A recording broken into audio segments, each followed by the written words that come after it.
আয়াত নাম্বার 1 থেকে আয়াত নাম্বার 20 পর্যন্ত আল্লাহ রাব্বুল আলামিন 3 শ্রেণীর মানুষের কথা তুলে ধরেছেন। প্রথম শ্রেণীর মানুষকে বলা হচ্ছে মুত্তাকিন। এখানে আল্লাহ মুসলিমও বলেন নাই, মুমিনও বলেন নাই, এক কথায় বলেছেন মুত্তাকিন, এবং নাম ধরে বলেছেন হুদাল্লিল মুত্তাকিন। মুত্তাকিন বলে মুত্তাকিনদের আকায়েদি এবং আমলি পরিচয় তুলে ধরেছেন। আকায়েদি, আমলি, আখলাকি, বিশ্বাসগত দিক এবং আমলের দিক থেকে এবং আখলাকের দিক থেকে এই তিনটা পরিচয়, তিনটা বৈশিষ্ট্য তুলে ধরেছেন মুত্তাকিনদের। প্রথম গ্রুপ। দ্বিতীয় গ্রুপের ক্ষেত্রে, দ্বিতীয় দলের ক্ষেত্রে আমার আল্লাহ কাফেরদের কথা বলেছেন এক কথায়, ইন্নাল্লাযীনা কাফারু, এক কথায় বলেছেন যারা কাফের তাদেরকে আপনি দ্বীনের দাওয়াত দেন আর না দেন তারা গ্রহণ করবেন। যদিও শুধু কাফের বলা হয়েছে, এখানে এইটিস্ট বলেন, ন্যাচারালিস্ট বলেন, কনফিউশনিস্ট বলেন, সবাই এই জায়গার মধ্যে ইনক্লুডেড। সবার ভিতরে একটা জিনিস কমন, তারা যেই দলিলই দেখ না কেন তাদের মূল টার্গেট থাকে আল্লাহ রসুল কর্তৃক আনিত বিধানকে মিথ্যা প্রতিপন্ন করা, এটা তাদের টার্গেট। যেমন যারা কনফিউশনিস্ট, যারা সংশয়বাদী, তারা বিভিন্ন যুক্তি তর্ক দিয়ে তাদের টার্গেট হচ্ছে একটা, সেটা কি রসুল কর্তৃক আনিত বিধানকে অস্বীকার করা। মানে এটা আমরা এই জায়গাটা সন্দিহান, এখানে অ্যাকচুয়ালি কোনটা সত্য কোনটা মিথ্যা এগুলা বলা বড় দুষ্কর। কারণ আমিও বলতেছি আমার ধর্ম, অমুকও বলতেছে অমুকের ধর্ম, সমুক বলতেছে সমুকের ধর্ম, তো এতগুলা ধর্মের মধ্যে কোনটা সত্য কোনটা মিথ্যা এগুলো আসলে কনফিউশনের। তো এখন কনফিউশনিস্ট বলেন, ন্যাচারালিস্ট বলেন, যারা প্রকৃতিবাদী, তো যেই বাদী হোক না কেন প্রত্যেকের ভিতরে একটা বিষয় কমন, সেটা কি? সেটা হচ্ছে আল্লাহ রসুল কর্তৃক আনিত বিধানকে অস্বীকার করা। শব্দ ব্যবহার হয়েছে কাফারু, কাফারা ইয়াকফুরু। এটা আমাদের ইসলামিক ক্লাসিক্যাল সায়েন্সের মধ্যে বা আরবির মধ্যে কাফারা শব্দের অনেক অর্থ। তোর মধ্যে একটা অর্থ হচ্ছে কাফারা মানে অস্বীকার করা, দ্বিতীয় অর্থ হচ্ছে কাফারা মানে গোপন করা। সেই কারণে আরবির মধ্যে কৃষককে কাফের বলে। কেন? কারণ কৃষক জমির মধ্যে বীজগুলা যে বপন করে সেটা অনেকটা গোপন করার মতো। কোরআনে পাকের মধ্যে আল্লাহ রাব্বুল আলামিন সূরা হাদীদের মধ্যে কৃষকের ক্ষেত্রে এই যে বীজ বপন করে এটাকে কুফর বলেছে। কাফারার আরেকটা অর্থ হচ্ছে আনগ্রেটফুল হওয়া, অকৃতজ্ঞ হওয়া। তাহলে ইন্নাল্লাযীনা কাফারু, আমার নবী বলতেছেন, আমার আল্লাহ বলতেছেন হাবিব, এরা বাপ দাদাদের দ্বীনের বাইরে আসবে না। তো এখন যারা কাফের, যারা অস্বীকার করে, তাদের দলিল হচ্ছে আমার বাপ দাদারা যে ধর্মে ছিল আমিও সেই ধর্মে, আমি এটা ছাড়বো না। তাহলে শুধুমাত্র যদি এক কথায় কাফের বলেও, তো এখানে কনফিউশনিস্ট বলেন, ন্যাচারালিস্ট বলেন, বা অন্য আরো যেই মার্ক্সবাদী বলেন, তারপরে ম্যাক্স ওয়েবারবাদী বলেন, দারখেমবাদী বলেন, যেই বাদী বলেন না কেন, everybody is included in this verse. যদি এক আয়াত আল্লাহ বলেছেন নিশ্চয়ই যারা অস্বীকার করে আল্লাহ রসুল কর্তৃক আনিত বিধান। যাই হোক, আমার নবীকে বলছে আপনি এদেরকে ভয় লাগান আর না লাগান, দাওয়াত দেন আর না দেন, এরা গ্রহণ করবে না। কেন গ্রহণ করবে না? গ্রহণ করবে না কারণ মানুষ গ্রহণ করার জন্য সত্য অনুসন্ধানী হতে হয়। তা আমার আল্লাহ বলছে এরা সত্য অনুসন্ধানী না। কেন? কারণ এদের পঞ্চ ইন্দ্রিয় লক হয়ে গেছে। পঞ্চ ইন্দ্রিয় লক কেন হলো? তো পঞ্চ ইন্দ্রিয়ের সাথে কানেকশন হচ্ছে কল্ব। কল্ব হচ্ছে ইমানের মার্কাজ। ইমান ব্রেইনের মধ্যে থাকে না, ইমান থাকে কিসে? কলবের মধ্যে। সেই কারণে ব্রেইনে যদি আপনি কোনো কিছু হেফজ করেন, সূরাতুল ফাতিহা দেখছেন যেভাবে আপনি পড়তেছেন এক নাগারে পড়ে যাচ্ছেন, মুখস্থ বিদ্যার মধ্যে কোনো আপস এন্ড ডাউনস হয় না। কিন্তু ইমানের মধ্যে আপস এন্ড ডাউনস আছে। কখনো সিজদার মধ্যে অনেক মজা লাগে, তারপরের দিন দেখবেন 2 মিনিটও থাকতে ইচ্ছা করে না, ইচ্ছা করে উঠে দৌড় মারি। বুঝতে পেরেছে? তো এগুলো নিরাশ হওয়ার কোনো কারণ নাই। মুমিনের মধ্যে এভাবে আপস এন্ড ডাউনস হয়। তো কলব এই কারণে আপস এন্ড ডাউনস হয় বিদায় ইমানের মার্কাজ নির্ধারণ করা হয়েছে কলব। কলব মানে যেটা পরিবর্তন হয়, নাড়াচাড়া করে, তাহারিক করে। সেই কারণে ইমানের মার্কাজ, ইমানের সেন্টার, ইমানের মাকান, মাকাম, ইমানের জায়গা হচ্ছে কলব, ব্রেইন না। তাইলে আমার আল্লাহ বলছেন খতামাল্লাহু আলা কুলুবিহিম, তো এদের অন্তরকে লক করে দেওয়া হয়েছে। যখন অন্তর লকড হয়ে যায় তখন পঞ্চ ইন্দ্রিয় আর স্বাধীনভাবে কাজ করতে পারে না। সেই কারণে ইয়া রাসূলুল্লাহ সাল্লাল্লাহু আলাইহি ওয়াসাল্লাম আপনার মহান ব্যক্তিত্ব, আজিম ব্যক্তিত্ব, যা চেয়েছে তারা করে দেখিয়েছে। চন্দ্র দ্বিখণ্ডিত থেকে শুরু করে আপনি তারা বলেছে গাছকে ডাকার জন্য, ওটা থেকে শুরু করে হেন কোনো কাজ নাই আপনি করেন নাই। এরপরেও তারা কি বিশ্বাস করে না। এরপরেও তারা প্রপোজাল নিয়ে এসেছে, মুহাম্মদ সাল্লাল্লাহু আলাইহি ওয়াসাল্লাম একটা কাজ করেন, আমরা একটা ডিলিং করি। কি ডিলিং? এই কিছুদিন আপনি আমাদের এটার ইবাদত করেন উপাসনালয়ের মধ্যে, আর কিছুদিন আমরা গিয়ে আপনার ওখানে ইবাদত করব। কুল ইয়া আইয়ুহাল কাফিরুন। তো এখন এই জায়গার মধ্যে সূরাতুল কাফিরুন, অর্থাৎ তারা প্রপোজ করতেছে যে আমরাও কিছুদিন আপনার ওখানে ইবাদত করব। তার মানে তাদের যে ইবাদতের জায়গা সেটা নড়ে বড়ে, নতুবা আপনি আবার আরেকজনের ধর্মের মধ্যে আইসা ওখানে কেমনে ইবাদতের কথা বলতেছেন? তাইলে আপনি আপনারটা নিয়ে এসে হ্যাপি না। ছাড়তে কেন পারতেছেন না? ছাড়তে পারতেছেন, ওইটা আমার আল্লাহ যে কোরআনে পাকের মধ্যে যে বলেছেন না, কেউ বিশ্বাস আপনি তাদেরকে দাওয়াত দেন আর না দেন, এরা ডেসপারেট, ডেলিভারেট, এরা ওই বাপ দাদাদের যা মা ওয়াজাদনা আলাইহি আবাআনা, যেখানে বাপ দাদারা যেটা শিখিয়েছে সেটার বাইরে যাব না। তো এই কারণে আমার আল্লাহ সূরাতুল কাফিরুনের মধ্যে বলতেছে, এরা শেষ পর্যন্ত আমার নবীর দরবারে এসে বলতেছে কিছুদিন আমার কাছে আসবেন, আমরা কিছুদিন আপনার কাছে যাব। তো এটা হচ্ছে একটা আপনার সাইকোলজি, মাইন্ডসেট। উপরের মাইন্ডসেট হচ্ছে আপনি কি পেশ করতেছেন। যেমন আপনারা অনেক সময় বলেন না যে বাইবেল, যেমন খ্রিস্টান ওরা বলতেছে ওদেরটা সত্য, আমরা বলতেছি আমারটা সত্য। তো আমাদের ইউথ অনেক সময় জিজ্ঞেস করে না, তো এখন আমরা কোথায় যাব? আমরা কোথায়, কেন কোথায় যাবেন? আপনি একটা মেথোডোলজি ঠিক করেন। যেমন আমরা যখন স্টাডি করি, স্টাডির মধ্যে অনেকের ওপিনিয়ন থাকে না। কেউ বলতেছে হার্ট অ্যাটাকের রিজন এটা হইতে পারে, কেউ বলতেছে হার্ট অ্যাটাকের রিজন ওইটা হইতে পারে। তো এখন যখন 3-4টা ওপিনিয়ন টেবিলের মধ্যে আসে, আমরা কি করি? আমরা তিনটার ভিতরে একটা অ্যানালাইসিস করি, কারণ আমাদের ভিতরে আমাদের কাছে মেথোডোলজি আছে, সিস্টেম আছে, how to analyse, how to study. আমরা প্লাস মাইনাস করতে পারি স্টাডির মাধ্যমে। সায়েন্সের আলাদা মেথোডোলজি, আর্টসের আলাদা মেথোডোলজি, কমার্সের আলাদা মেথোডোলজি, বাজারের ডিমান্ড কোনটা, ডিমান্ড নাই কোনটা, ডিমান্ড ফুলফিল কিভাবে করবেন, প্রত্যেকের মেথোডোলজি আছে না। তো এখানে আপনারা কনফিউজ হন কেন? আমি বলতেছি বাইবেল আছে, তৌরাত আছে, যা আছে পৃথিবী সব টেবিলে রাখেন, কোরআনটাও টেবিলে রাখেন। আপনি এখন একটা মেথোডোলজি সেট করেন যে আমরা এই মেথোডোলজি দিয়ে চেক করে দেখবো কোনটা বেশি শুদ্ধ, বাস তো হয়ে গেল। আপনি তো এখনো 2-4টা, ভবিষ্যতে আরো কতজন কত কথা বলবে। কনফিউজ হওয়ার তো কোনো কারণ নাই। পৃথিবীতে এরকম অনেক মতামতের অনেক জায়গায় হয়। আমাদের একটা সিস্টেম আছে লেখাপড়ার, ওই লেখাপড়া করে আপনার সত্যটা বের করবেন। এখানে আমি তো ভয় পাওয়ার কোনো কারণ নাই। আমি আমার কোরআন দিয়ে দিচ্ছি, আপনি এটা অ্যানালাইসিস করে দেখেন। আমি বলতেছি কোরআনের এটা হিস্টোরি, আমি আপনাকে বলি কিভাবে করবেন। ফর এক্সাম্পল, ভদ্রলোক বলতেছেন এটা বাইবেল, আমি বলতেছি আচ্ছা ঠিক আছে, আমরা 2টা প্রশ্ন ঠিক করি। আপনি 2টা প্রশ্নের আলোকে কোরআন এবং বাইবেলকে আমরা চেক করব। ফার্স্ট থিং হচ্ছে how this book came into the existence. এই 2 বইটা অস্তিত্ব আসলো কেমনে? এটাকে বলে হিস্টোরিওগ্রাফি অফ দ্য সাবজেক্ট, এটার ঐতিহাসিক প্রেক্ষাপট। তাইলে আপনি বলবেন, আমি আপনাকে জিজ্ঞেস করতেছি বলেন তো দেখি এটা ঈসা আলাইহিস সালাম লিখেছেন কিনা? আপনি বলতেছেন না, এটা তো ঈসা আলাইহিস সালাম তৈরি করে নাই। তো হু প্রিপেয়ারড দিস বুক? আপনি বলতেছেন it's about after 300 years someone prepared this book.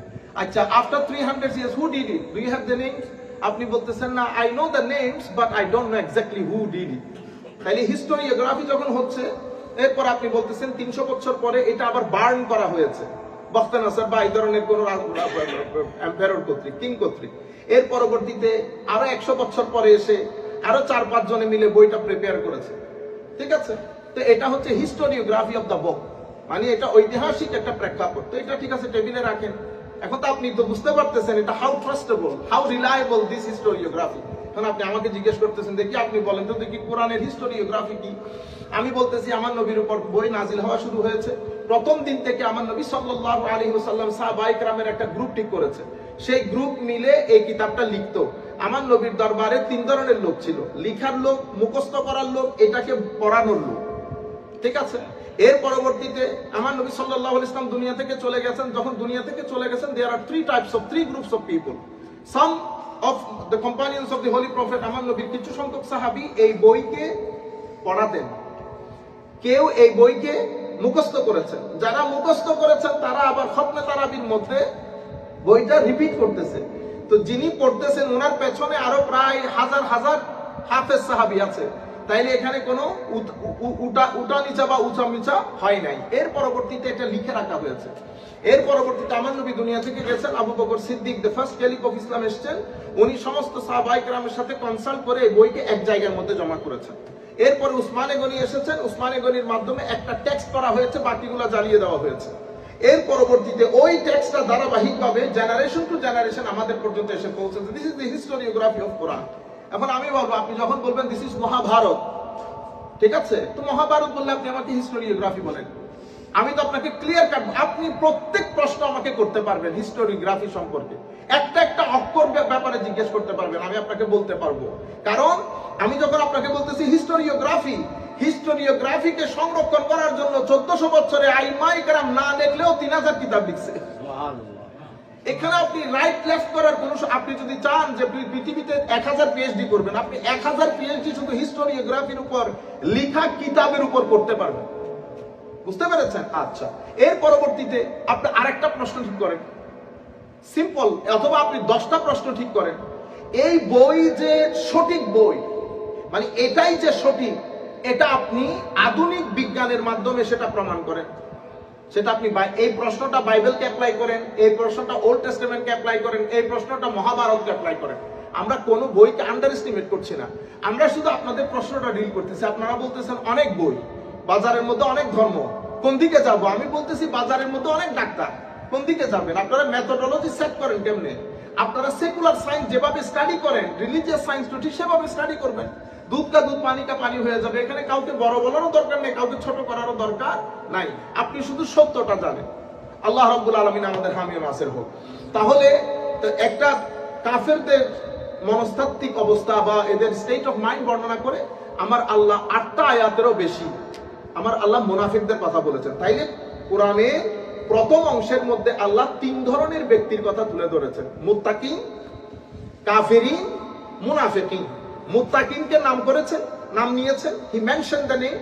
কাফেরিনদেরও নাম নেওয়া হয়েছে, ইন্নাল্লাযীনা কাফারু।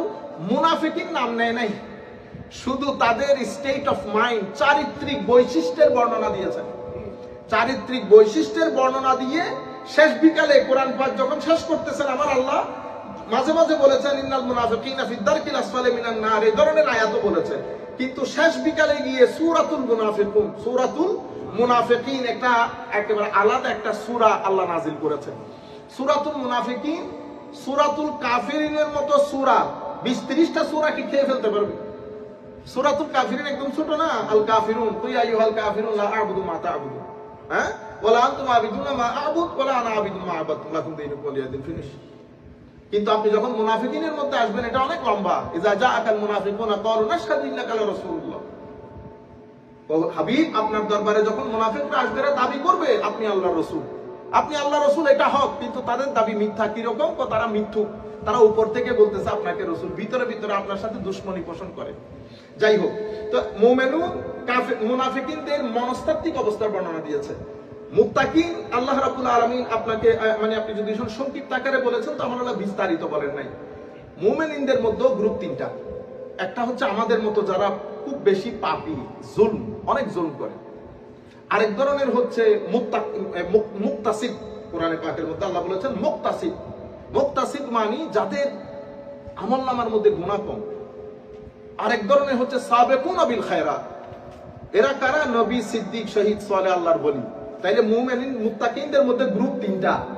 আবার খুদ মুত্তাকিন যারা আছে, একবার শুধু মুত্তাকিন, এদের মধ্যে স্ট্যাটাসে লাহুম দারাজাত। আমার আল্লাহ বলতেছেন খবরদার আবার সবাইকে এক স্ট্যাটাসের মনে করিও না। তারা সবাই নবী, কোনো সন্দেহ নাই, কিন্তু এক স্ট্যাটাসের না। এদের মধ্যে উলুল আজম আছে, হাইলি স্ট্যাটাস। আবার এদের মধ্যে আমার নবী সাল্লাল্লাহু আলাইহি ওয়াসাল্লাম আছে। আবার আমার নবীর পরে 4-5 জন বড় এক্সalted প্রফেট আছে। তো সবাই এক দরজার না। তিলকা রাসূল ফাদ্দালনা বা'দাহুম আলা বা'দ মিনহুম মান কাল্লামাল্লাহু ওয়া রাফা বা'দাহুম দারাজা। সবাই রাসূল, কিন্তু সবার ফজিলতের দিক থেকে, স্ট্যাটাসের দিক থেকে ইকুয়াল স্ট্যাটাসে না। তাইলে আমরা কথা সংক্ষিপ্ত করি। কোরআনে পাকের মধ্যে প্রথম গ্রুপ মুত্তাকিনের কথা বলেছেন। মুত্তাকিনের পুরো আল্লাহ রাব্বুল আলামিন এখানে তাদের আমল, তাদের আকীদা, তাদের আখলাক তুলে ধরেছেন। তারা সবাই এক স্ট্যাটাসের না, তাদের মধ্যে স্ট্যাটাস ভাগ ভাগ আছে। এই মুত্তাকিনকে কোরআনে পাকের কিছু জায়গায় আল্লাহ মুহসিনিন বলেছেন, কিছু জায়গায় বলেছেন এদেরকে যাকিরিনা বিল্লাহি যিকরান কাসীরা। এদেরকে কিছু জায়গায় তায়েবিন বলেছেন, কিছু জায়গায় মুখলিসিন বলেছেন। মোস্টলি মুত্তাকিনকে আমার আল্লাহ কিছু জায়গায়, ম্যাক্সিমাম জায়গায় বলেছেন মুহসিনিন, যাদেরকে আমরা আমাদের পরিভাষায় ওয়ালি বলি। কি বলি?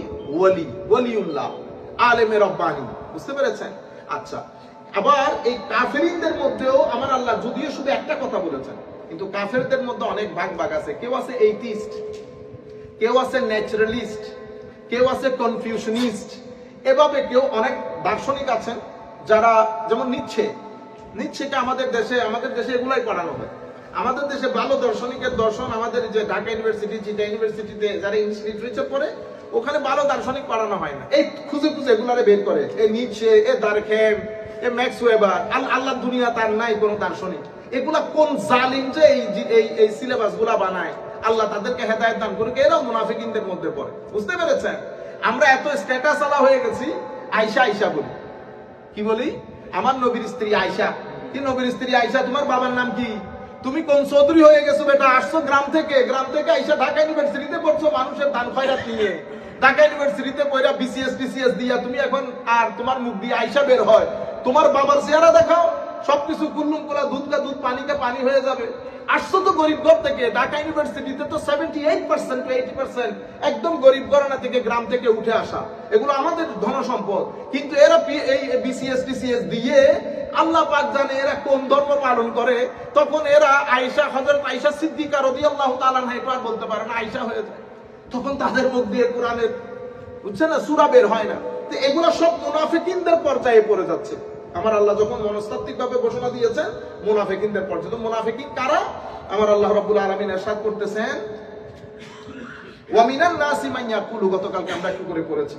মানুষের মধ্যে কিছু মানুষ এমন আছে, আপনাদের সাথে সাহাবায়ে কেরামদের সময়কালে বলতেছে, আমান্না বিল্লাহ, তারা বলে আমরা মুমিন, ওয়া বিল ইয়াউমিল আখির, আমরা আল্লাহর প্রতি ঈমান আছে, আখিরাতের প্রতি ঈমান আছে। আমার আল্লাহ বলতেছেন, ওয়া হুম বিমুমিনিন।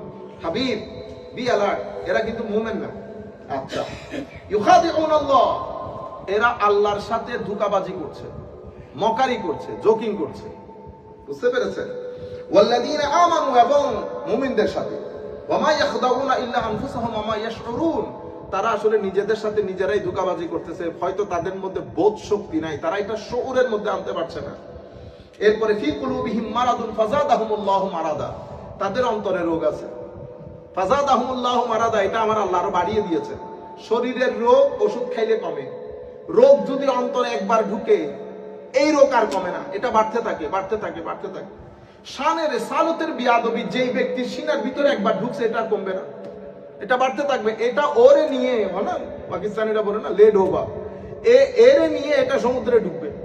শানের সালতের বিয়াদবি, আউলিয়া ইকরামের সাথে বিয়াদবি, সাহাবায়ে কেরামের শানে বিয়াদবি, আলে বাইত রাসূলের শানে বিয়াদবি, এটা কমে না। আচ্ছা, ওয়ালাহুম আযাবুন আলীম বিমা কানু ইয়াকযিবুন, তাদের জন্য আমার আল্লাহ বড় যন্ত্রণাদায়ক শাস্তি রেখেছেন তাদের এই মিথ্যার কারণে। ওয়া ইযা কিলা লাহুম লা তুফসিদু ফিল আরদ ক্বালু ইন্নামা নাহনু মুসলিহুন, দেখছেন কত বড় সুফি। তো তাদেরকে যখন বলা হয় আল্লাহর ওয়াস্তে জমিনের মধ্যে ফাসাদ সৃষ্টি করিও না, তারা কি বলে? তো জমিনের মধ্যে ফাসাদ, ইন্নামা নাহনু মুসলিহুন, আমরা তো সংস্কারবাদী। আমরা কি বাদী? সংস্কারবাদী। তারা নিজেদেরকে মনে করে আমরা যা কিছু করছি এটা তো সংস্কারের জন্য করছি। এখানে সভ্যতা জড়িত, মানুষের উন্নতি জড়িত, আপনি সমাজের সাথে মিলাই দেখতে পারবেন সবকিছু। ঠিক আছে? এরপরে বলতেছেন, আলা ইন্নাহুম হুমুল মুফসিদুনা ওয়ালাকিন লা ইয়াশউরুন, এরা আসলে ফাসাদি, যদি এরা বুঝতে পারতেছে না। আমার আল্লাহ বলছেন, ওয়া ইযা কিলা লাহুম আমিনু কামা আমানান নাস ক্বালু আনুমিনু কামা আমানাস সুফাহা, তো যখন তাদেরকে বলা হয় এই যে তোমাদের আশেপাশে বন্ধু বান্ধব যেভাবে ঈমান এনেছে তোমরাও সেভাবে ঈমান আনো, তখন তারা বলে আমরা এই বেকুবদের মতো ঈমান আনতে বলতেছে। কামা আমানাস সুফাহা আলা ইন্নাহুম হুমুস সুফাহা ওয়ালাকিন লা ইয়ালামুন, যাদেরকে নির্বোধ বলছো তারা নির্বোধ না, নির্বোধ তোমরা। হ্যাঁ, ওয়ালাকিন লা ইয়ালামুন, কিন্তু তোমাদের এই বিষয়টা সম্পর্কে তোমরা জানোই না, তোমাদের এই বিষয়ে কোনো স্টাডিও নাই, লেখাপড়া নাই, তোমরা কোনো কিছু জানোই না। ওয়া ইযা লাকুল্লাযিনা আমানু ক্বালু আমান্না, এরা যখন সাহাবায়ে কেরামের সাথে বসে মিটিং করে, আমরা আপনাদের সাথে, তো আমরা কি আপনাদের সাথে। ওয়া ইযা খালাউ ইলা শায়াতিনহিম ক্বালু ইন্না মাআকুম, আমার আল্লাহ এখানে কি বলেছেন? শায়াতিনহিম, যখন এরা এদের গ্রুপের সাথে কাফের মুশরিক যারা আমার নবীর বিরুদ্ধে কাজ করতেছিল, এখান থেকে কথাগুলো নিয়ে ওখানে তারা ডিসক্লোজ করত, তো আমার আল্লাহ বলতেছেন এরা যখন ওদের সাথে গিয়ে মিশে ক্বালু ইন্না মাআকুম ইন্নামা নাহনু মুস্তাহজিউন, আমরা তো আসলে তোমাদের দল, আমরা তোমাদের দল, ওদের সাথে তো একটু ধোঁকাবাজি করলাম, বুঝেও না এরা পাগল নির্বোধ। আল্লাহু ইস্তাহজিউ বিহিম ওয়া ইয়ামুদ্দুহুম ফি তুগয়ানিহিম ইয়ামাহুন। এরা বলতেছে এরা ধোঁকাবাজি করতেছে, মুসলমানদেরকে ধোঁকা দিচ্ছে। আমার আল্লাহ বলতেছেন আল্লাহু ইস্তাহজিউ বিহিম ওয়া ইয়ামুদ্দুহুম, আমার আল্লাহ আসলে ধোঁকাবাজি হচ্ছে না, আমার আল্লাহ তাদেরকে একটু ডিল দিচ্ছে, কর তোরা কতক্ষণ করতে পারোস কর, ঠিক আছে। কারণ আমার আল্লাহ তো এই যে হয় কি অনেক সময় ধরুন আমরা বসি, আপনারা একজন আসেন এসে আপনাদের কথাগুলো বলতেছেন, আমরা কিন্তু টাপ টু বাটন সবকিছু বুঝতে পারি। আল্লাহ রাব্বুল আলামিন এই লাইনে যাদেরকে তৌফিক দান করেন তাদেরকে একটু বসিরত দান করেন না, তারা হচ্ছেন হিউম্যান সায়েন্স স্পেশালিস্ট। কারণ এই ধরনের লোকগুলো ডেইলি শত শত মানুষকে ডিল করে, শত শত মানুষের প্রশ্ন, তাদের পারিবারিক সমস্যা, তাদের সবকিছু ডিল করে। তো এই ধরনের মানুষগুলো চোখ দেখলে বুঝতে পারে আপনি কি বলতে চাচ্ছেন। তো আপনারা এসে বা এই ধরনের লোক এসে আমরা আমাদের অনেক কথা বলি না, যাকে আপনি বলতেছেন উনি কিন্তু আগা মাথা সবকিছু জানেন, বুঝতে পেরেছেন তো কি বলে, না না আপনার রান্না খুব সুপার হয়েছে আলহামদুলিল্লাহ, অথচ লবণও দেন নাই চিনিও দেন নাই। তো এখন উনি কি আপনারা বলতে যাবে না, এটা তো বুঝতে পেরেছেন। তো আমার আল্লাহ তো আমার নবীকে জানিয়ে দিয়েছেন, আমার নবীও জানেন এ মুনাফিক এ মুনাফিক এ মুনাফিক। তো এখন হাসির পাত্র কে হয়েছে, তারা না মুসলমানরা? হাসির পাত্র হয়েছে তারা, কারণ আমার নবী তো বুঝতে পারতেছেন এ মুনাফিক এ মুনাফিক এ মুনাফিক। পরে এমন অবস্থা তৈরি হয়েছে তারা নিজেরাই মজলিস থেকে উঠে চলে যেত, কারণ জমিন কি হয়ে যায়, সংকুচিত হয়ে যায়। এই জন্য জমিনের মধ্যে জুলুম করা ঠিক না। আপনি মনে করতেছেন পৃথিবী অনেক বড়, জুলুম যদি করেন পৃথিবী সংকুচিত হয়ে যায়, যেখানেই যাবেন অপমান অপদস্থ হবে পৃথিবীর মধ্যে। আমি পাকিস্তানের নওয়াজ শরীফ এক ভদ্রলোক আছে, আমি আমাদের গুলা বলি না, পাকিস্তানিদের বলি। নওয়াজ শরীফ কেবলা বহুত বড় ফাইন টাইপের একটা করাপশন, মাশাআল্লাহ, করাপশনের মধ্যে পিএইচডি, করাপশনের মধ্যে পিএইচডি। এত দারুণ করাপশন পৃথিবীর কোনো মানুষ করতে পারবে না। সুন্দর করে বিক্রি করতে করতে দেশ হাতা বিক্রি করে দিয়েছে, বুঝতে পেরেছেন। এই ভদ্রলোক গেছে উমরা করতে, সেই তার কান দিয়ে শব্দ শুধু একটাই শুনে, আমি তো জ্বলন্ত সাক্ষী লন্ডনের মধ্যে, চোর চোর, কে যায় চোর যায়, কে যায় চোর যায়। লন্ডন থেকে উইন্ডো যদি খুলে, উইন্ডো খুললো পিছন থেকে একজন বলে চোর চোর চোর। পৃথিবী সংকুচিত হয়ে যায় নাই? হ্যাঁ, থুতু ছিটানোর দরকার নেই এই ধরনের টাকা পয়সার উপর, বুঝতে পেরেছেন। এই জন্য বাদশা তারা, পয়সা থাকুক আর না থাকুক, যাদের এটা পরিষ্কার, এমনি করে করে হাঁটে, বুঝছেন। কেউ কোনো কিছু বলার নাই, তোরা আমি চুরি করি নাই, তুই তোরা দুনিয়া একসাথে হয়ে গেল।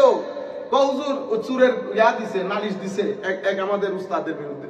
তো উনি দেখি কোনো টেনশন, তাহলে হুজুর টেনশন লাগে না, কবে এটা আল্লাহর কাছে পরিষ্কার থাকবে, দুনিয়ার কিসের টেনশন। ও দুনিয়ার মানুষ পাথর মেরে মেরে ফেলুক, আমার আল্লাহর দরবারে পরিষ্কার থাকলে রাজা। মানুষ কি বলতেছে না বলতেছে আমাদেরকে বলতেছে, তোমরা মানুষের কথাই চলো তো, ভাইরাল তো, তো তোমাদের মানুষের এগুলা তোমাদের বড় ইম্পর্টেন্ট। আমাদের এখানে মানুষ কি বলতেছে ডাজন্ট ম্যাটার, আমার আল্লাহর কাছে পরিষ্কার। পরে বলতেছে বেটা এই চেয়ারে বসার পর দিন থেকে আজকের দিন পর্যন্ত চাইলে না পয়সা তোমরা চা খাও না, আমার প্রতিষ্ঠানে আসলে আমি আমার প্রতিষ্ঠানের টাকা দিয়ে কোনোদিন চাও খাই না।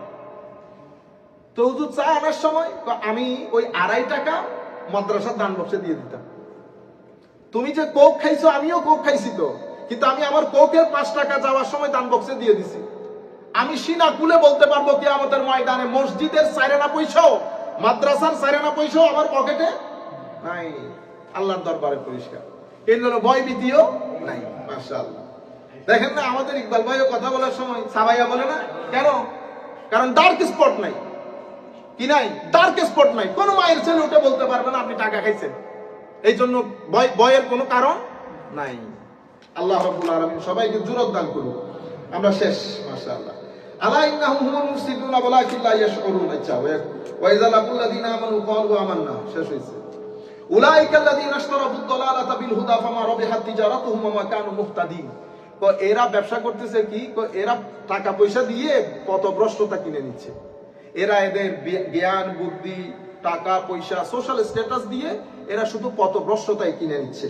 এরপর আমার আল্লাহ বলছেন মাসালুহুম কামাসালিল্লাযী ইসতাওকাতা নারা ফালাম্মা আদাআত মা হাওলাহু যাহাবাল্লাহু বিনূরিহিম ওয়া তারাকাহুম ফি যুলুমাতিন লা ইবসিরুন সুম্মুন বুকমুন উমিয়ুন ফাহুম লা ইয়ারজুন।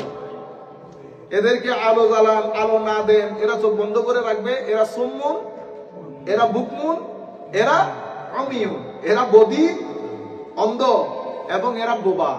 এদেরকে আপনি লাইট জ্বালাইলেও দেখবে না। এই যে তুমুল বৃষ্টির মধ্যে হঠাৎ করে ঝিলিক মেরে উঠতেছে, কোনো কিছু নাই। এই যে আপনি লাইট জ্বালাইছেন চতুর্দিকে আলোকিত হয়ে গেছে, নাই। কারণ আমার নবী উপস্থিত, যা বলতেছে আমার নবী করে দেখাচ্ছে। কিন্তু এদেরকে কোনো কিছু দিয়ে হেদায়েতের রাস্তায় আনা যাচ্ছে। আমার নবী অনেক সময় মন খারাপ করতেন, তা আমার আল্লাহ আমার নবীকে বলতেছেন, হাবিব মন খারাপ করেন কেন? আমি কি আপনাকে পুলিশ বানাই পাঠাইছি যে এরা না বললে আমি আপনাকে ধরবো? আপনার কাজ শুধু প্রচার করে দেওয়া, বাকি এদেরকে আমি ডিল করে নেব।